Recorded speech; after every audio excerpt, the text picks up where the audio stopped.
I will never tire of this vista. The endless fields, the boundless skies. 'Tis a sight to make a man forget his cares. But not his purpose, I trust. Might this be a fitting moment to tell us what we are doing here?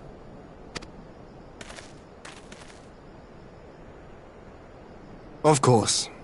During my time with the mole, I learned some few myths of this land. One goes thus.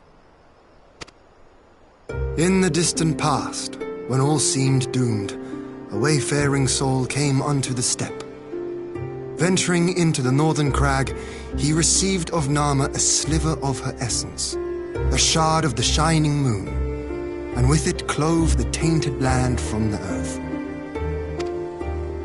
The end thus averted, to these fields did the wayfaring soul return, and venturing once more into the northern crag, he buried the shard, and made unto the heavens an offering of blood.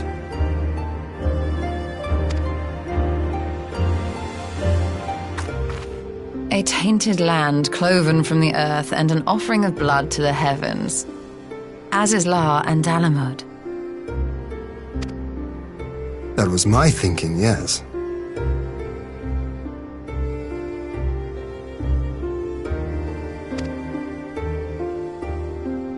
And you believe that yonder mountains hide an artifact possessed of sufficient power to raise Azizlar up to the heavens?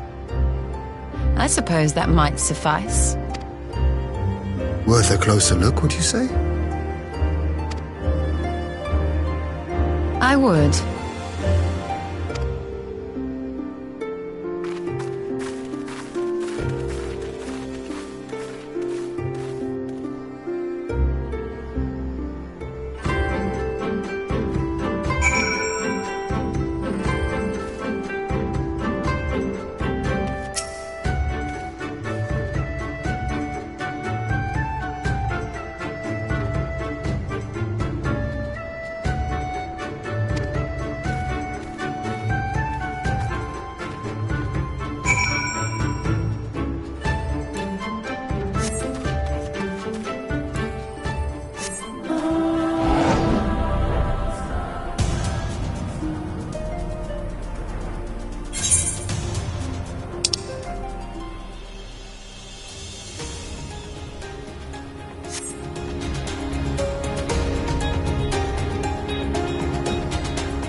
Such an abundance of ether.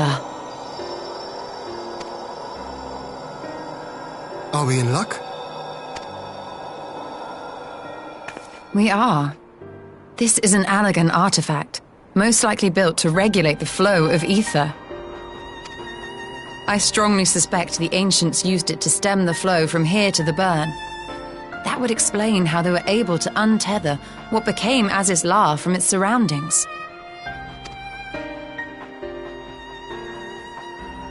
But were we to throw open the floodgates, the resultant deluge would surely be sufficient to raise our wall. And in restoring the flow, we may also restore life to the wasteland.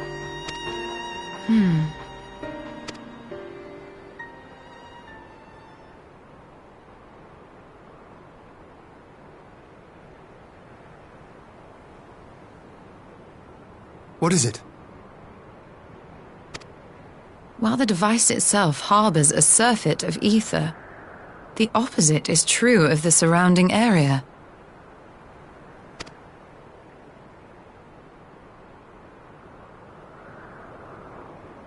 An effect of regulation, perhaps. A similar phenomenon seemed to be occurring in Doma.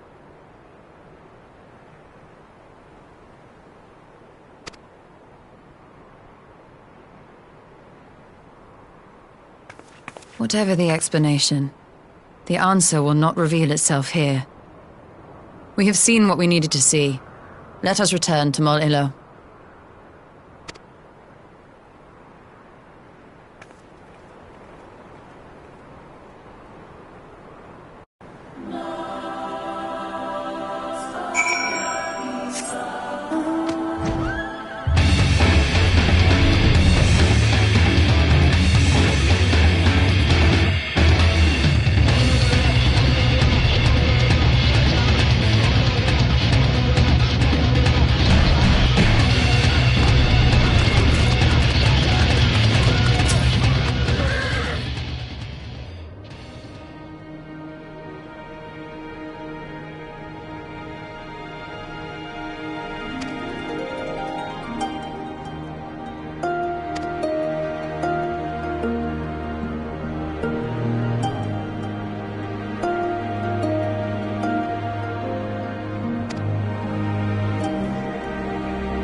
Yes! This spot shall serve as well as any. I shall enjoy this harn. Is this truly necessary? Have you no peaceable way of making decisions? Speak not of peace. You stand before proud warriors of the Dathal. In the heat of battle do our souls burn brightest. We lay low the strong that we may rise higher. That is our way. The way of might. There is no other. Oh, they do not want for conviction.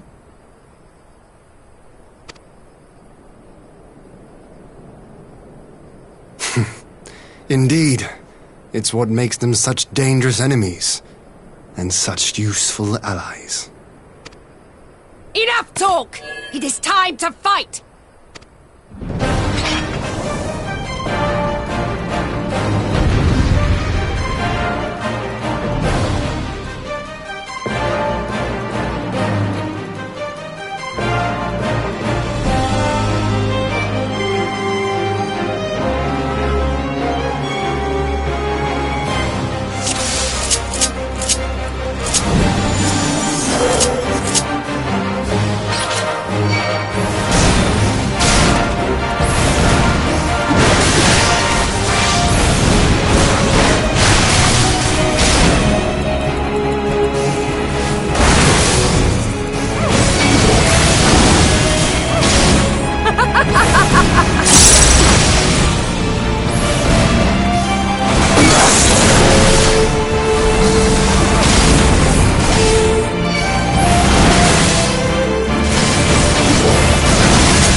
our souls sing!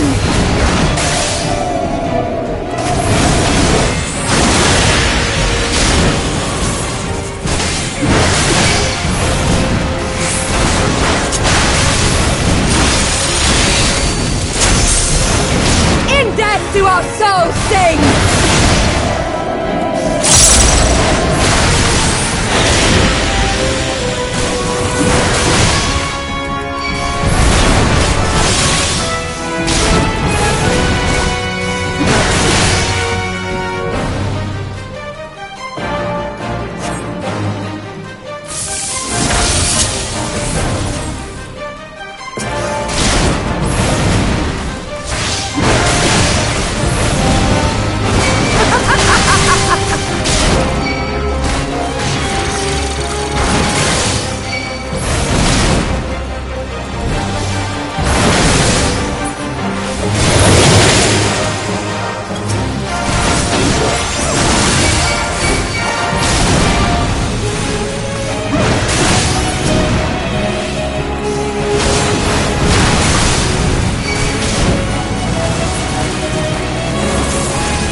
Do our souls sing!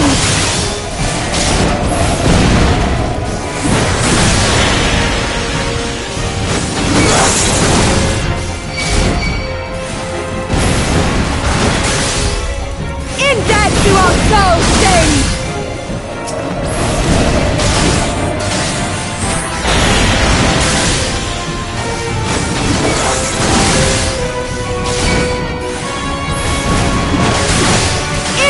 Do our souls sing!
Do our souls sing!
Yes! Not since the Nardum has my soul burned so!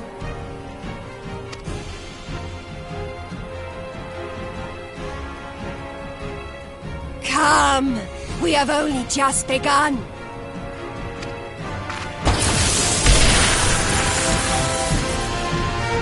Enough! You were not granted leave to set the steppe ablaze.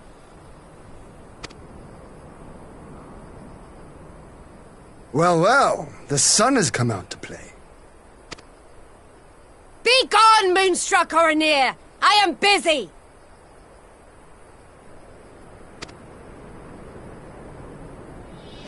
Fool of a Dothal!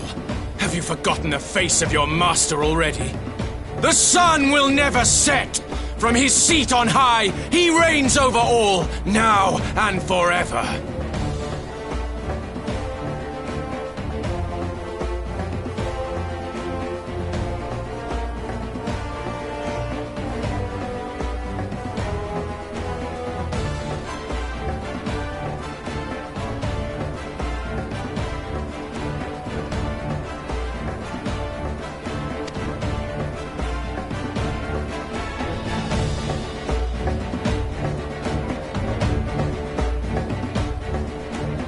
Yet what should he find here but a battle to determine the fate of the steppe? A battle waged without his blessing. This will not stand. You, Doman! You who come to petition the warriors of this land, forget that all Nama's children are wards of the Oranir. As first among my brothers, your petition is mine alone to judge.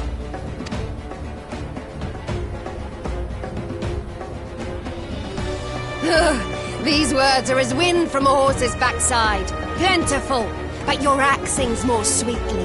Let her speak for you.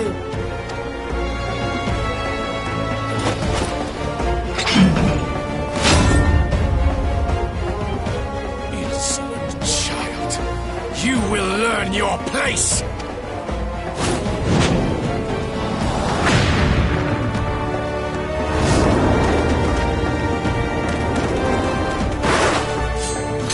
Forgive me, Brother Magni, but we have an arrangement with the Dothal. We will not abide any interruptions.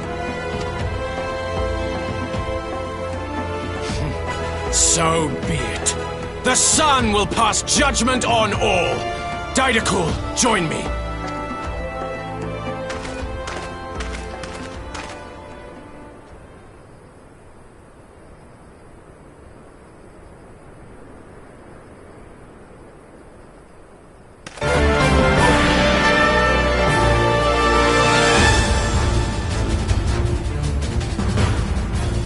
The sun is in good company.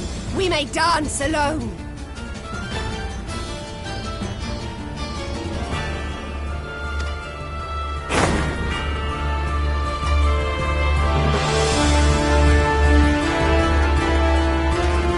Beg not for mercy, for you will have none. Bear witness to the power and the glory of Azim!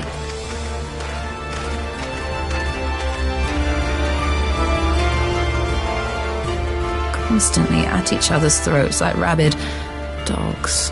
Gods, I'm turning into her. I have not the patience for this, but if we must fight, let us at least be brief. Come.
before me!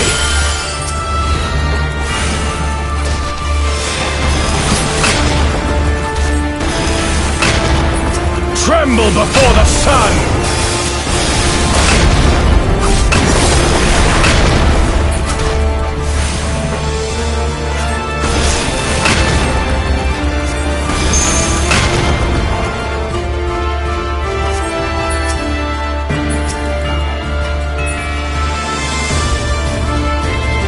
Let us be about it!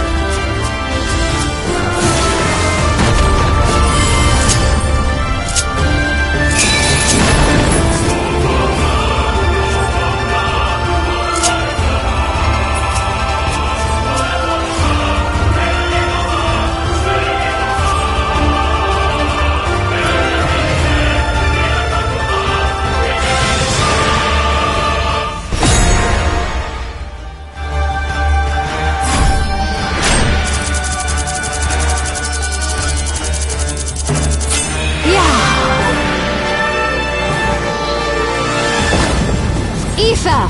To me!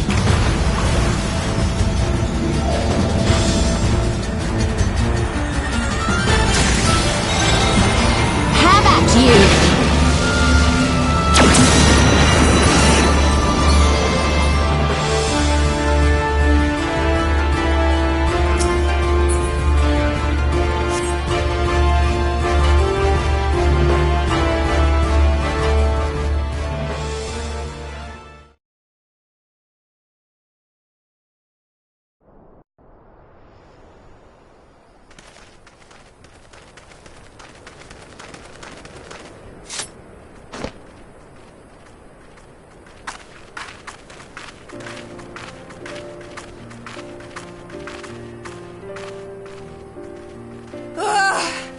Never have I felt such bliss in defeat. 'Twas a battle to burn soul and flesh to ash. We Dothal will lend you our strength as promised. Narma's power is yours to wield.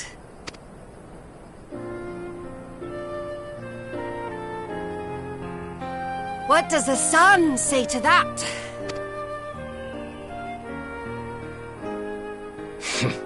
The sun is not driven by base motives such as yours. But they have been judged and found worthy.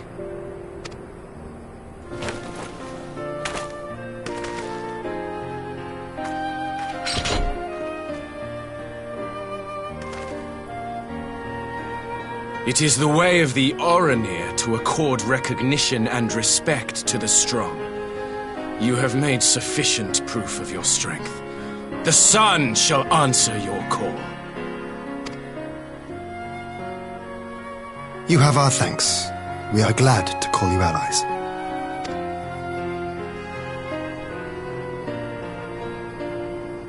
You?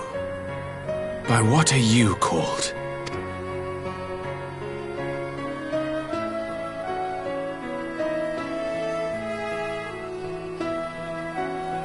You stole her.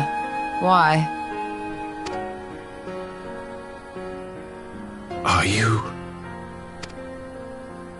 Are you my Nama?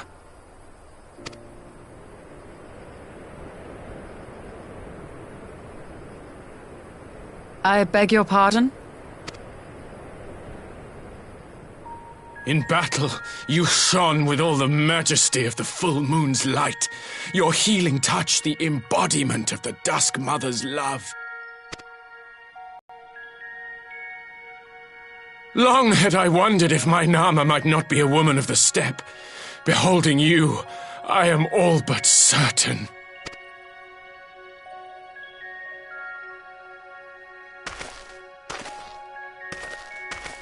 Now, look into my eyes.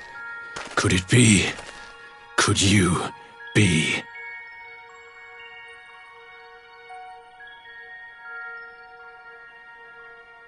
I am. Not interested, little son. Try again when you've become a man. Little?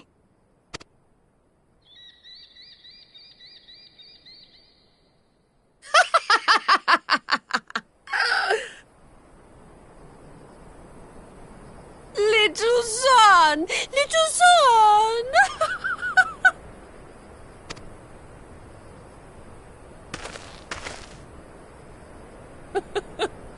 Does it pain you, little son? Crave you salve to soothe the ache? Fire to sear the wound in your heart?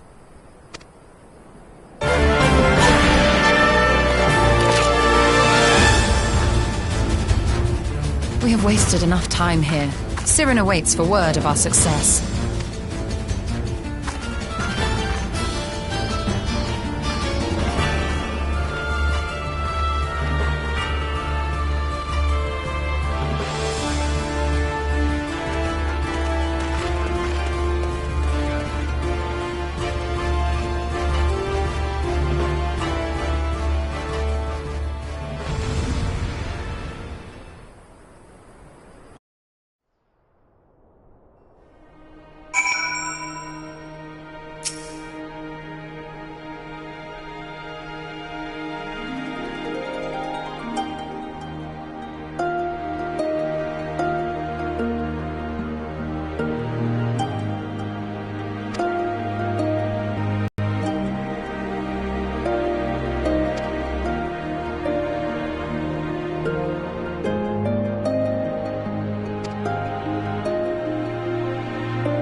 Did it work?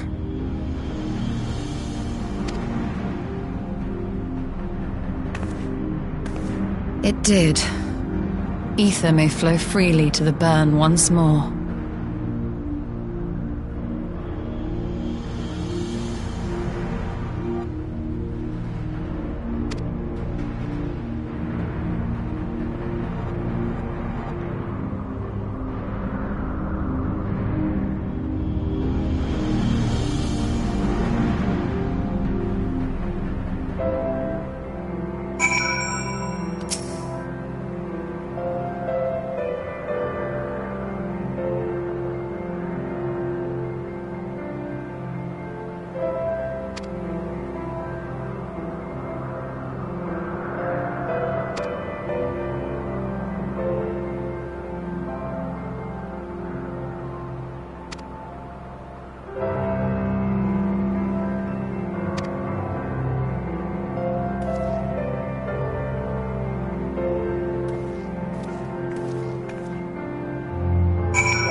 Mistress Lys, Commander Aldin, it gives me great pleasure to formally welcome the city-state of Alamigo to the Eorzean Alliance.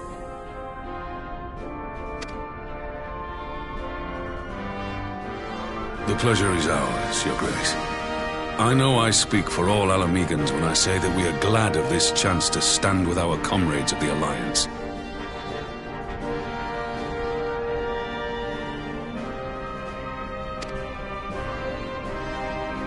And we for our part are glad indeed to be able to welcome friends both old and new.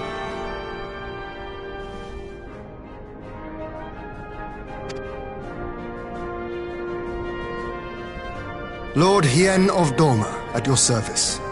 Pray, accept my heartfelt thanks for your generous invitation.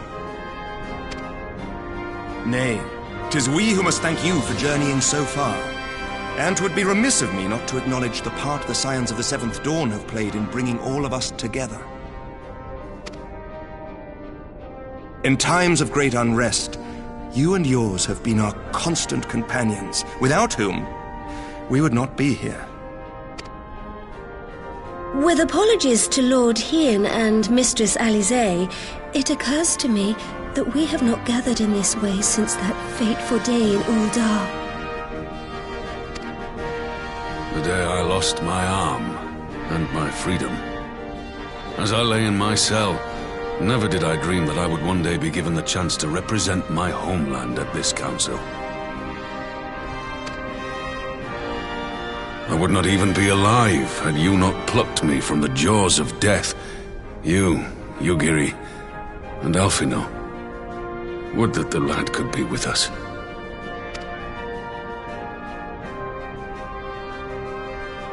I too owe my presence here to Alphino, in so many ways.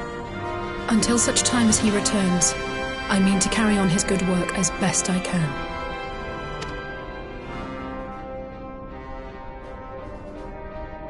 Come, friends, let us leave the past in the past and turn our eyes to the future.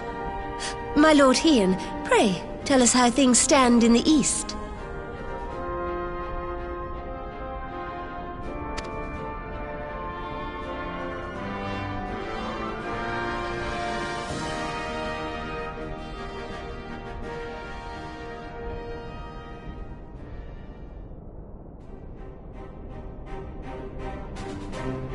Having heard the rumors of dissent in Garlemald, I dared to dream of a peaceable solution.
The Empire will not so easily change its ways.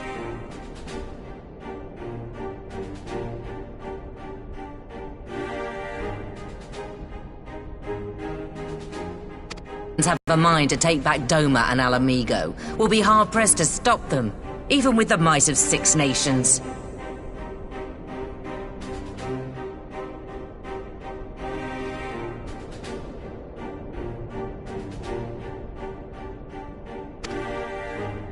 But while we lack the strength to fight the tide, a course may yet present itself, if we read the winds aright. The winds suggest but one course to me. One which leads from the sea unto the river and thence to the source of all our woes. The Ascians.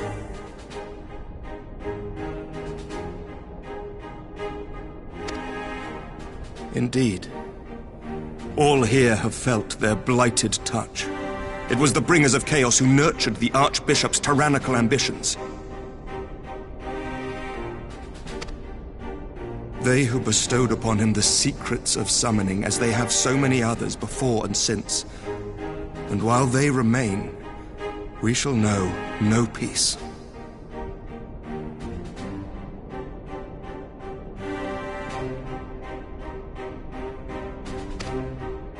Our objective is clear. The question is how to achieve it. That our enemy parades about in Xenos' skin poses problems in itself, but ere we get to them, how are we to infiltrate the Empire and get close enough to strike?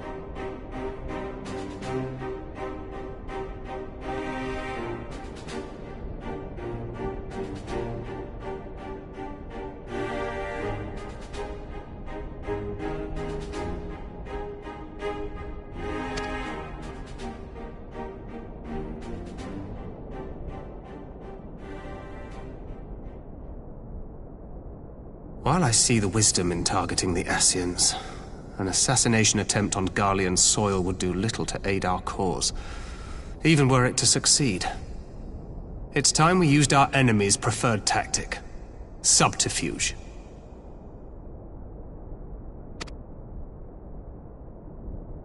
You have an idea? Speak your mind, Master Thancred. None here know the enemy better than the Scions, and you mayhap best of all. Whatever it is you propose, we will give it fair hearing. On that you have my word. Very well, Admiral. My proposal is thus. We dispatch the shinobi to Imperial territory. There, they sow the rumor that the Crown Prince perished in the battle for Alamigo, and that the man parading around is in fact a corpse inhabited by a servant of darkness.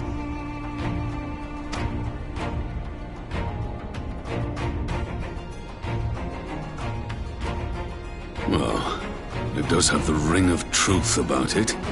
And were the Garleans to learn that their future ruler is a puppet, the Empire would be shaken to the core. But, at the risk of sounding stupid, would they actually believe such an unlikely story? I didn't. Ordinarily not. But prior to his miraculous recovery, rumors of Xenos' death had already begun to circulate around the Empire. Ultimately, however, what the masses believe is not our chief concern. Our true objective is to create an opening for rival factions within Garlemald to exploit. Just as a war of succession erupted in the wake of Emperor Solus's death. A war which raged until but recently, plunging the Imperial House into disarray as nephew and uncle grappled for the throne.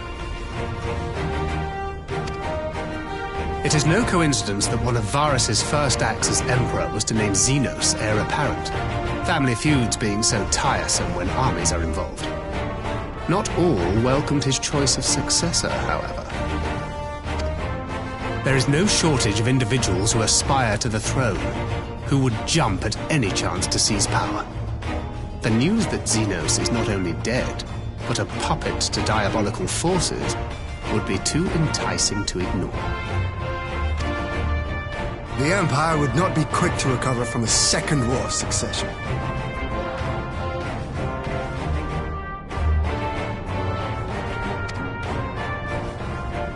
I am no stranger to infiltrating Imperial territory. With a team of operatives gathered from among the Alliance's finest, the plan should have a reasonable chance of success.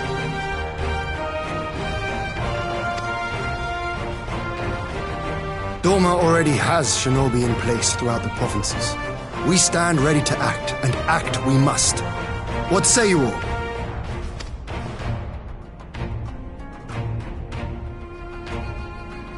I'm for Master Thancred's proposal. We shine a light upon the Ascian and test the Empire's unity. 'Twas his plot that scuttled Doma's negotiations, was it not? Why then, if we can eliminate him, there may yet be a chance for peace. Let us wage this war of subterfuge, that we may one day lay down our arms. Gods know we never will while the Ascians remain.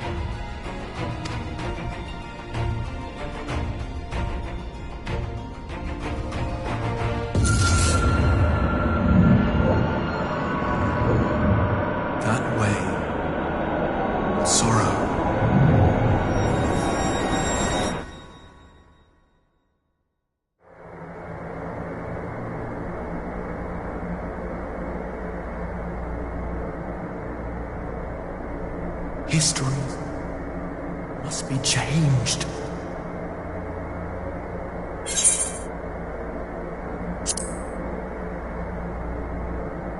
Ahead looms a calamity. Ahead looms light, expunging all form and life. Twin dooms only you can forestall. Only you. What's the matter?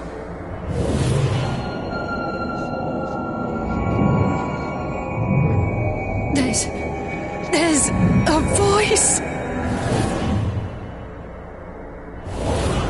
Spies in our midst? Nay, I sense no such presence. Let expanse contract. Eon become instant. Throw wide the gates that we may pass.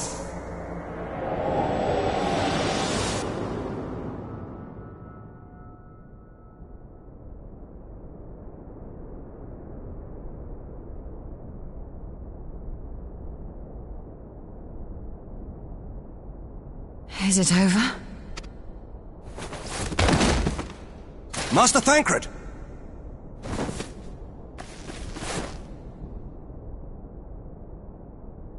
For Fend.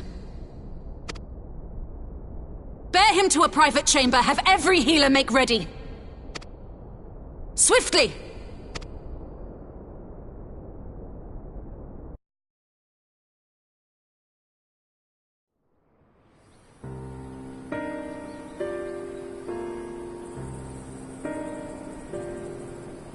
Master Thancred remains in slumber. Though his vital signs appear stable, he's unresponsive.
What could have done this? And why just him and not the others? I'm afraid we could not identify the cause, my lady. Our examinations revealed no wounds, nor the presence of any poisonous substances. Gods, that only makes it worse.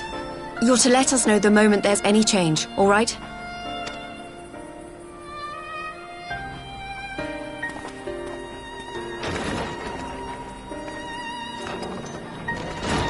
Thank you for coming. Knowing Thancred, he would apologize for being otherwise engaged at so crucial a juncture.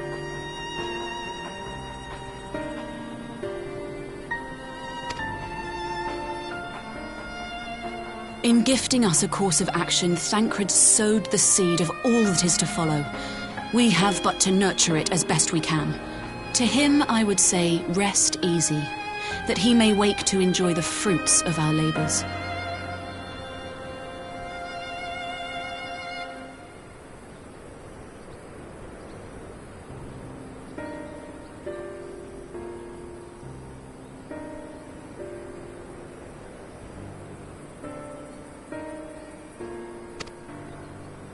Now, the matter of the mysterious voice must not be forgotten. Will you tell me exactly what happened? Alize and I heard a voice in the moments before Thancred collapsed. It was accompanied by a severe headache, as if something were clutching at our minds. Did you experience the same thing?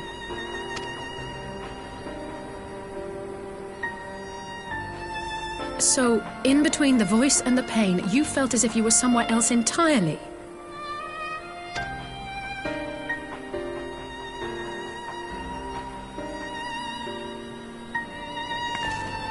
Your testimony confirms my suspicion. That which you experienced was, I believe, your soul being plucked from your flesh. Called. Called?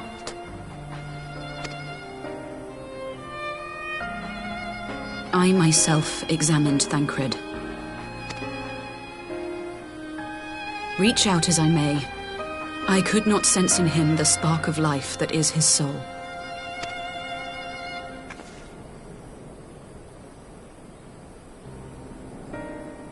That Thancred alone was stricken so is likely due to his heightened sensitivity to the effects of ether, a consequence of his prior possession by the Ascian Lahabrea.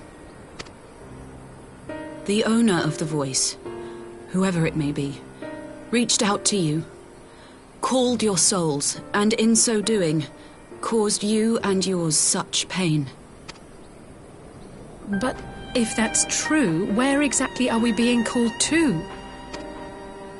I know not. Yet one thing is plain.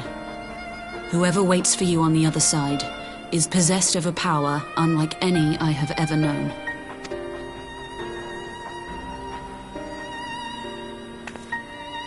Forgive us, Lys, but may we leave Thancred in your care for a time?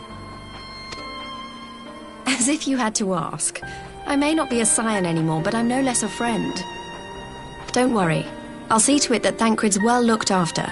Just focus on solving this mystery, all right? Thank you, Lys. As the Elder Seedseer says, 'tis no ordinary individual we are dealing with. Nor can we discount the possibility of Ascian involvement. Whoever or whatever is behind this, the sooner we find out, the better.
Urianger! Gods, it's good to see you. Would that our meeting were under happier circumstances. I judged the voice sufficient cause for concern even before you sent word of its effect on our comrade.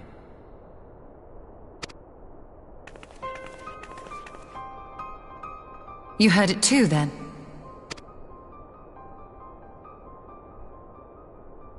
Aye. And all but certainly at the selfsame instant. Alas, pained as I was, I could make little sense of what few words did then reach mine ears.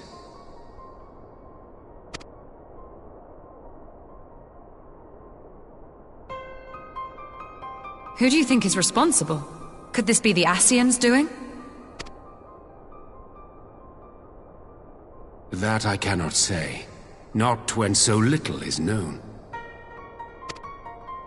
Ere I indulge in speculation, I would examine Thancred with mine own eyes.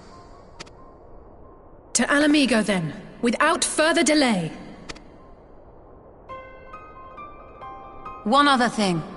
During my visit to the Far East, I observed a strange phenomenon. Thou referrest, I presume, to the localized reduction in etheric density. Well, that spares me the trouble of an explanation. Yes, I noted precisely that at two apparently unconnected locations. I take it the phenomenon is not limited to the Far East. Indeed not. Of late, our agents charged with surveilling the beast tribes have spoken of little else. In every corner of the realm, they tell of places in which the ether hath grown thin. Naturally, my suspicions first turned to primal activity, but the areas thus affected betray no evidence of summoning. I must confess to being quite perplexed.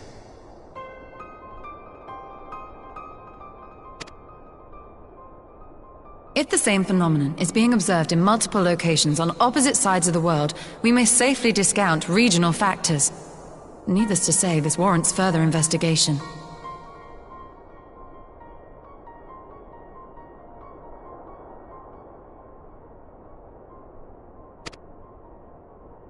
Indeed, I shall make it my task to...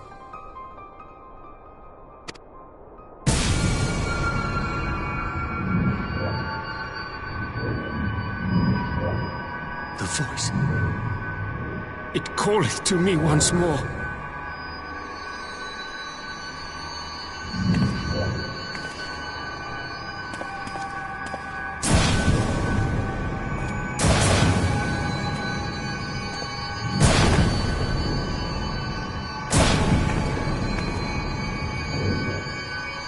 I hear it too.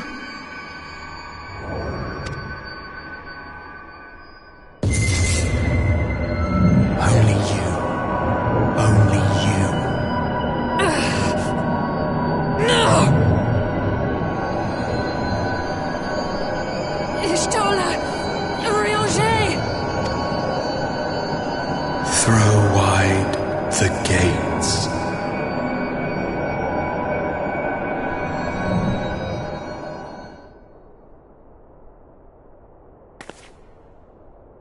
No!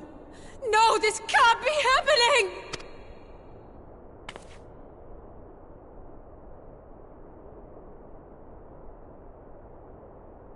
Y'shtola! Urianger! Open your eyes!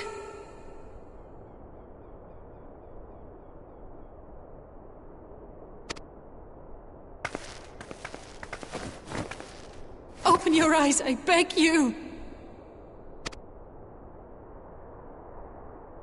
Say something! Anything! Not again. Please, not again.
Here he is, my lady.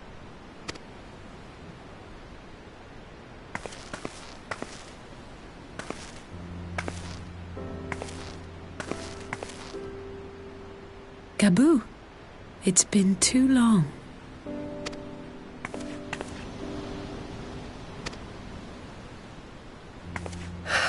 I'm afraid there's been no change. If he can see or hear us, he has given no sign. I see. You're still fighting. I'm proud of you.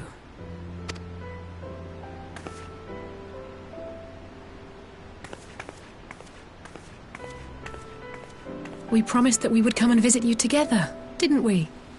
Alphino and I. I'm sorry that we haven't managed that yet. You know, with the three of us like this, does it not remind you of that night? Of the stars beyond count twinkling in the heavens? I was feeling pretty low back then. Powerless. But I knew that my brother was close by if I needed him, and that the others would be waiting for me back at the Rising Stones.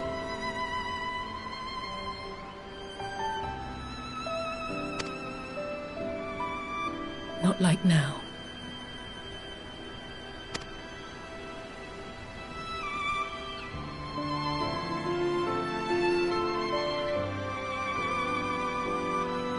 I've seen my share of trouble since coming to Eorzea. Been reminded again and again of my limitations, of how little I can change about this world. And I've come to know the sorrow of parting all too well.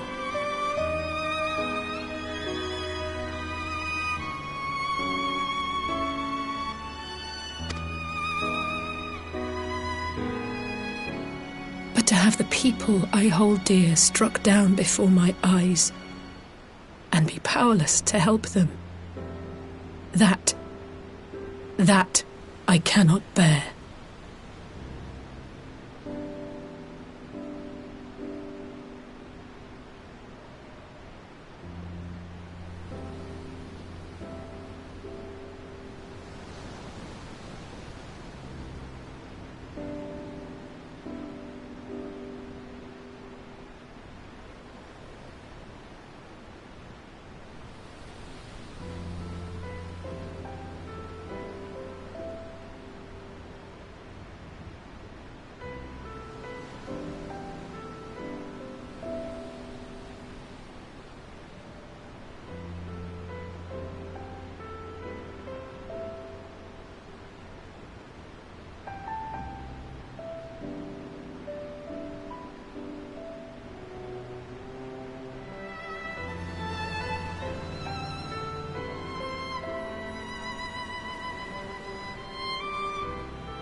And for that I am grateful.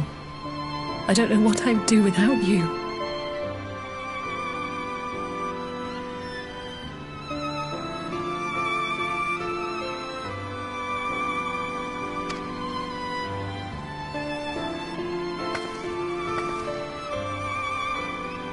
Well, that's more than enough brooding for one day. Come on, we have friends to save.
populares no longer present an obstacle. Now is the time to bring the Empire's might to bear. A word from your Radiance is all it takes. But one word, and the Imperial army will fall upon Alamigo as a pack of bloodthirsty wolves and tear that feeble nation apart.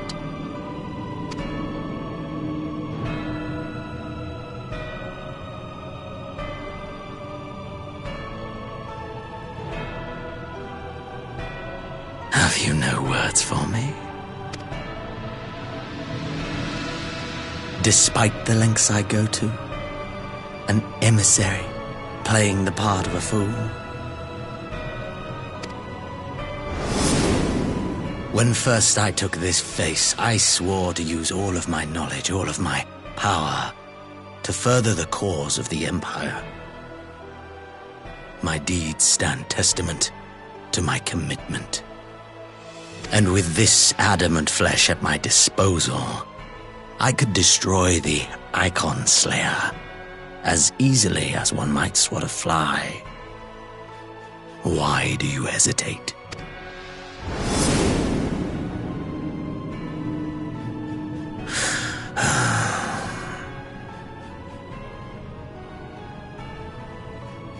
Our enemy is resourceful. Though victory is certain now, it will not remain so indefinitely. Deliberate if you must, but be quick about it. We'll speak again when you have unburdened yourself of doubt. Until then, I take my leave, Father.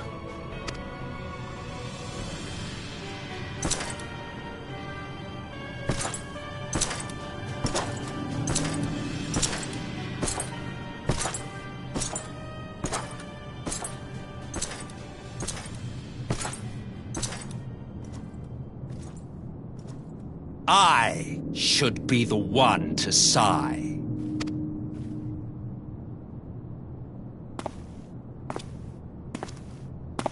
I played my part to perfection. I had earned my rest, and then, thanks to La Habrea's crowning act of idiocy, our favorite emissary sees fit to summon me back. Elidibus was ever a warrior. A most tiresome trait, would you not agree?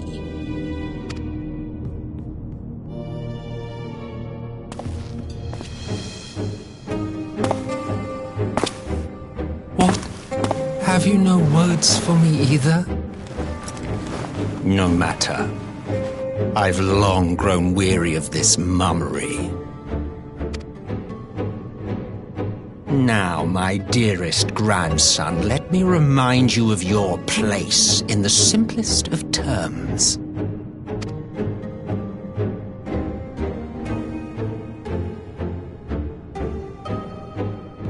You do not make judgments, you administer them. Swiftly and to the letter. Naught else is your concern. Elidibus may be an insufferable bore, but he is no fool. His choices as emissary seldom err.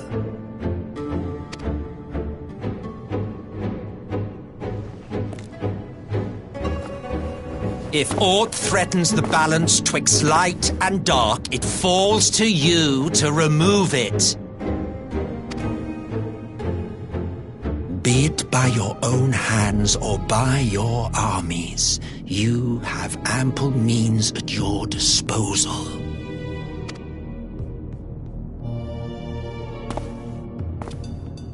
That is why this empire exists, why I built it.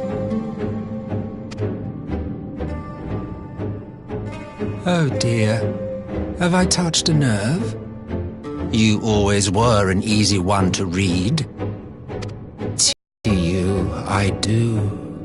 As they say, ignorance is bliss. And I know how much happier you would be not knowing the things you know.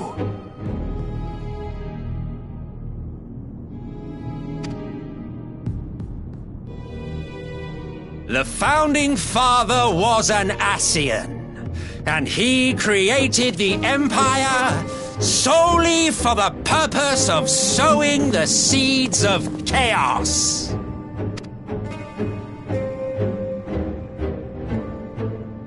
Don't take it personally. I merely do my duty. To bring about a calamity requires no small amount of power, and there is no surer way to obtain such power than by collecting powerful pawns.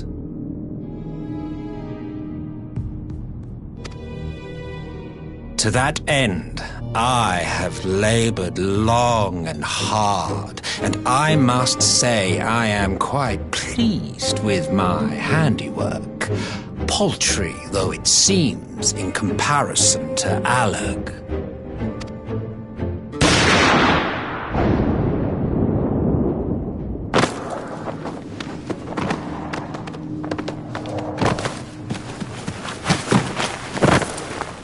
You fiends are overfond of your own voices.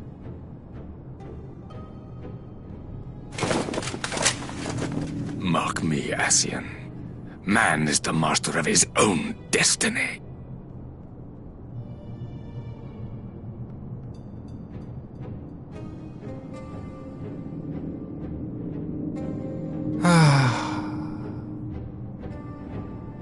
Such a waste of time and energy, both yours and mine.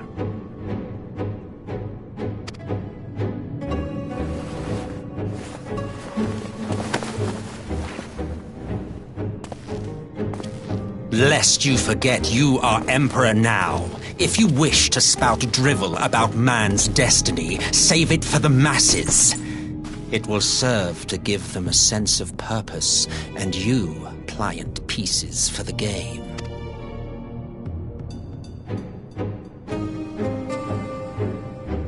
Oh, do stop sulking, boy. You, of all people, should understand. Ours is a struggle to restore both mankind and the world to their rightful state.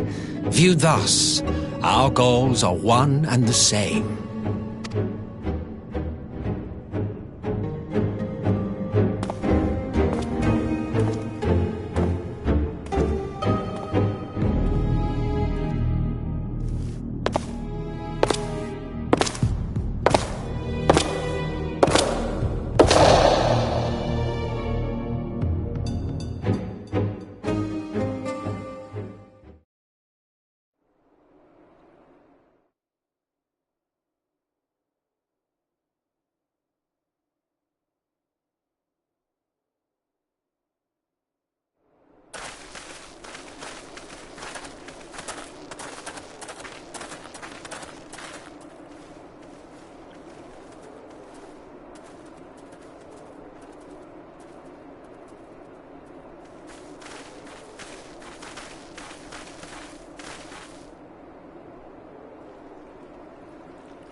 I'm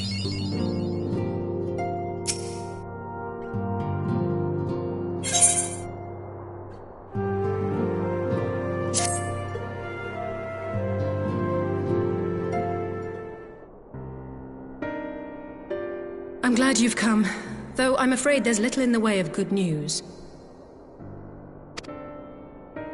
After you left, we reached out to both the Alchemists Guild and Stillglade Fane and attempted all manner of treatments. But the results were always the same. Whatever the answer is, it's not alchemy or conjuring.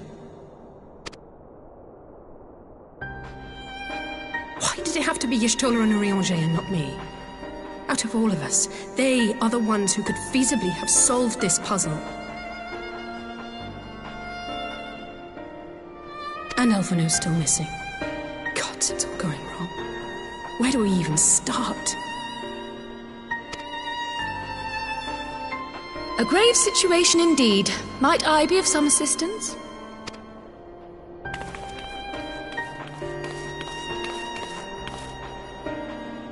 Cryle! I thought you busy delving into the mysteries of Eureka. When word reached me of the plight of our friends, I could not well stay away.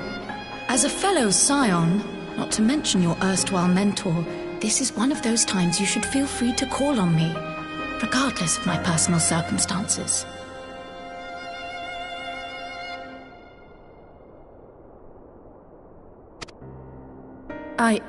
Yes, I should have thought of that.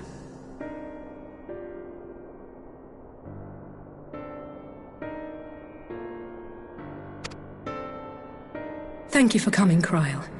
We would welcome your insight. And I should be happy to provide it.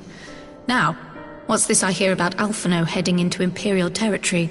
That boy always did have some funny ideas. Do you remember the speech he gave when he was accepted to the Studium?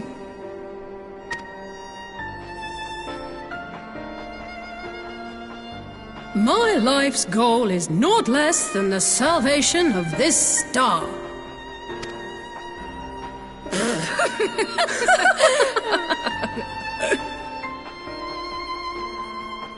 That particular grand pronouncement has been a source of great embarrassment to him, as you know. But the fact of the matter is, he meant every word and has lived his life accordingly.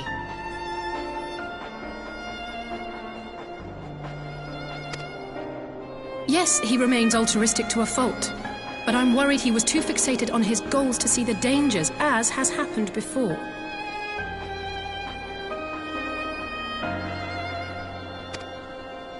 You needn't be so concerned. Though his values remain the same, Alphino is not the blinkered boy he once was.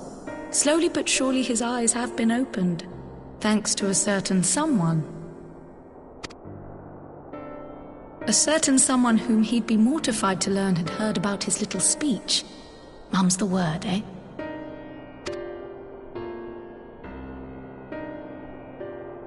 Right, I'd better have a look at our patients. They're in the infirmary, I assume. I'll need absolute quiet, so it would be best if I did this alone. If you'll excuse me.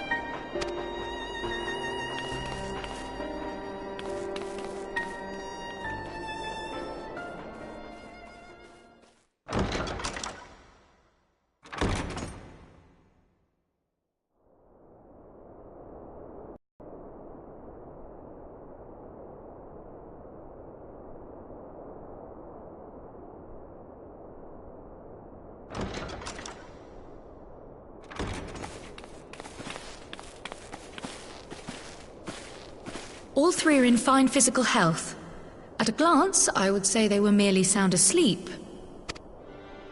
Except for the fact that I couldn't sense the slightest trace of them in their bodies. It's as if their souls have taken leave of their physical forms. Ah, yes. The Elder Seedseer made a similar observation. I've read the report. When you heard this mysterious voice, you described feeling as if you were somewhere else, yes? If we assume the ether which comprises your essence is being drawn to some other place, then it may be possible to follow the trail it leaves behind, just as we did in our search for Thancred. I wasn't around for that, but I can't imagine it was easy. Oh, it wasn't. But that's no reason not to try. I will have need of Master Matoya's crystal eye if I'm even to make the attempt. So I suggest we pay her a visit.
come to disturb my peace again, have you?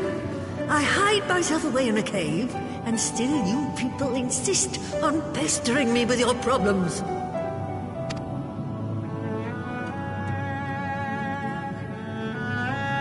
Oh, I mistook you for young what's-his-name, but I see now you're the sister. Weren't you supposed to be the lively one? I've seen happier faces at a rain-sodden burial. Well, I'm sorry to dash your expectations, but the situation isn't exactly conducive to gaiety. Ha! That's more like it. Stoller used to spit and hiss like a wildcat, too. Better for a young thing like you to be filled with fire and leave the doom and gloom to your elders. Now, what exactly does this tragic situation of yours have to do with me? If I may, Master Matoya, we have need of your crystal eye once more.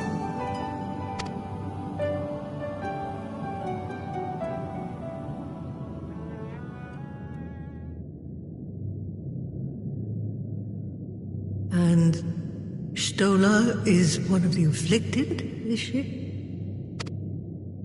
Very well. She may be an ungrateful stray, but she's my ungrateful stray, and I'll not see her buried before I am.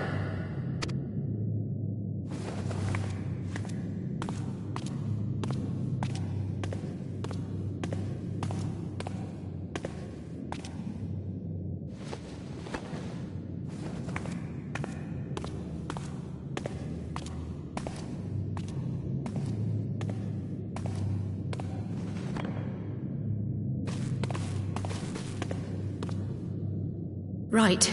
Let us see what we can see. I'll begin from where our friends first fell, and cast my senses out from there.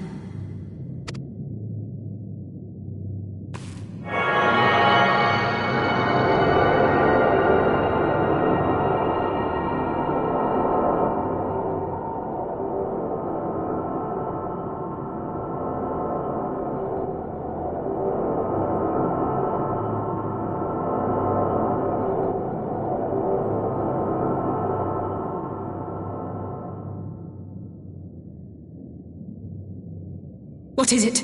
Did you find them? This doesn't make sense. How is it even possible? How is what possible? Kryl, what did you see? The threads, they just ended. And no, I didn't lose track of them. I followed them as far as they went. It's as if they were cut off. Could their ether have dissipated if it had? Oh gods! Their bodies are just husks. It's like the broodmother's daughter all over again. No, this is different. The Kalyana girl was already dead, body and soul, when Lakshmi effected her resurrection. Aye, let's not jump to conclusions. If their physical forms yet breathe, and show no signs of wasting, then it follows that their souls must still be intact somewhere. But where? That's the question, isn't it, girl? Death has not taken them to the ethereal sea, yet there are no tracks left for us to follow.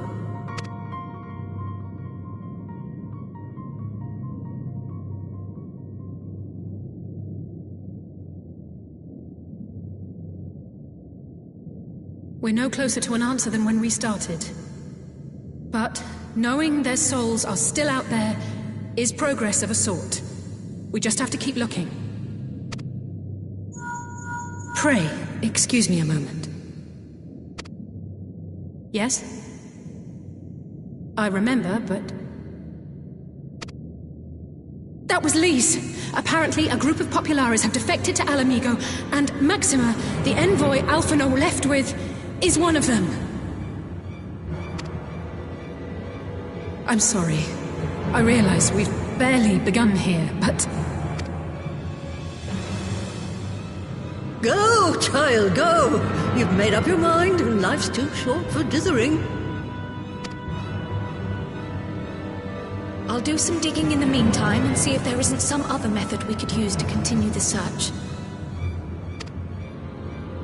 Let's be off then.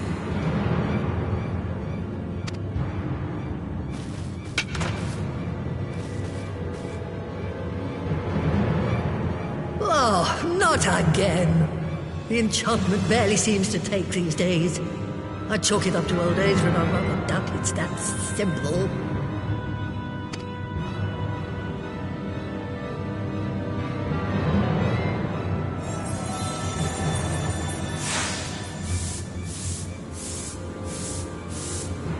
Before they took ill, Y'shtola and Urianger were sharing notes on a thinning of the ether. Does it now? And here I was, all set to blame my woes on that creaking mountain of refuse clogging up the Thaliac. I fear something has gone on. Still, there's naught to be gained from starting in shadows. You can only do what can be done, and that but one thing at a time.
I'm sorry to drag you halfway across the realm, but when Maxima mentioned Alphino, I thought you'd want to hear the news in person.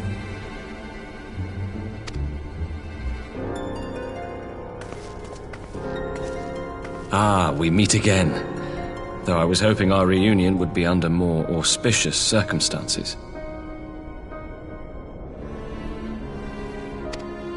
What happened to my brother? Where is Alphino? Never fear, my lady. Your brother was in fine health when I took my leave of him, and I have no reason to assume that has changed. You assume? If you will allow me, I shall endeavor to explain events. Our troubles began not long after we departed Doma. While crossing the burn, we were fired upon by the Emperor's personal guard and forced to make an emergency landing. As we stumbled from the wreckage, our attackers fell upon us again, and we would have perished there and then were it not for the intercession of a third party, a band of mercenaries whose leader claimed to pursue a vendetta against the Ascians. This shadow hunter, as he styled himself, then escorted us out of the wastes to relative safety.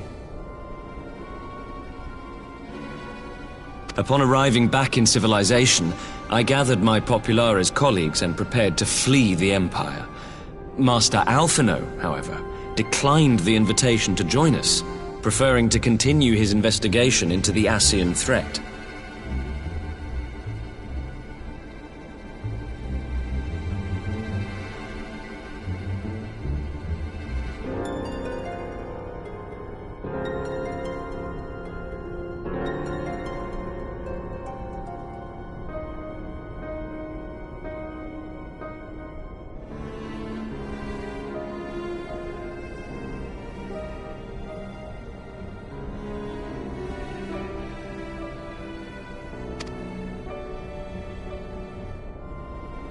Well, at least he's not lying in a heap in the burn.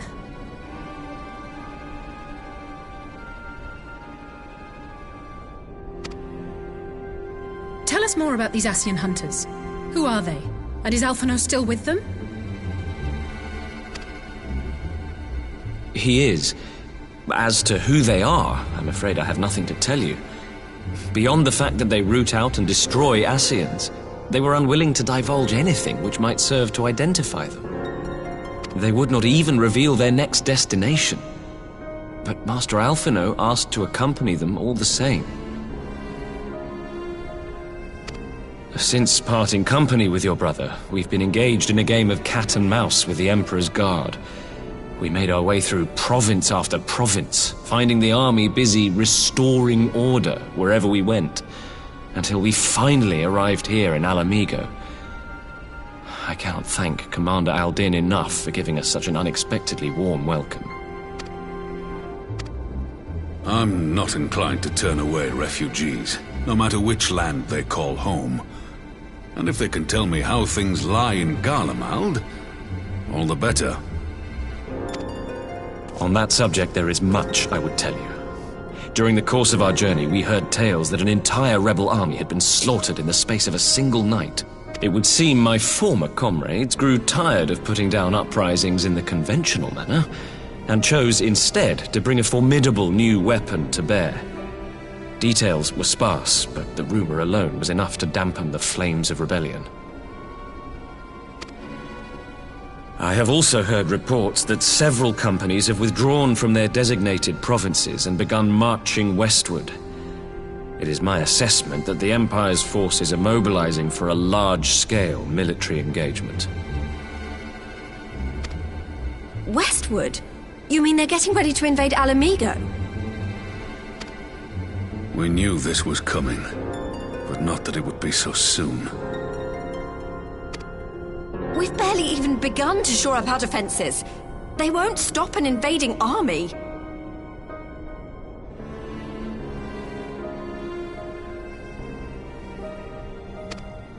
No, they won't.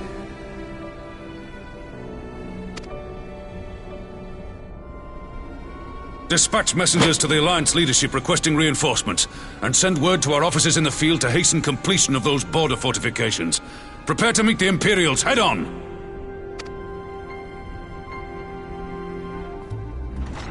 No matter how quickly we act, we still want for time. When the enemy comes into view, our best recourse will be to open negotiations with their commander, and see that the ensuing proceedings take as long as possible.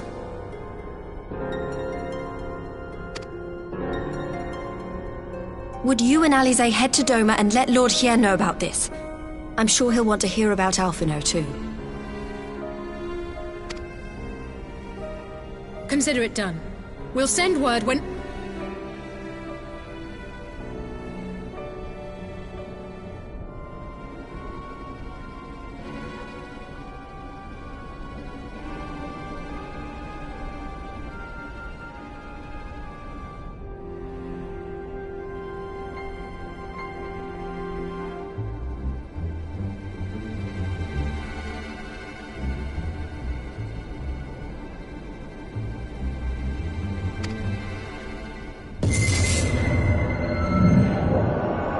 Untold sorrow must be changed. Ahead looms a calamity. Eon become instant. Throw wide the gates.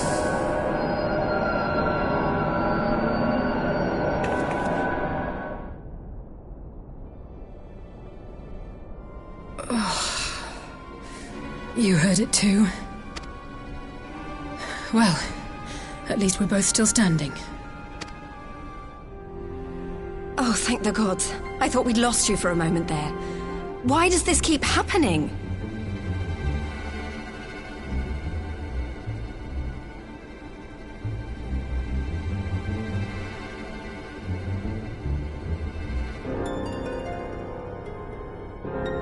I wish I knew. Nothing we've tried has brought us any closer to an answer.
We'll keep working on it. But first, we need to go and see Lord Hien.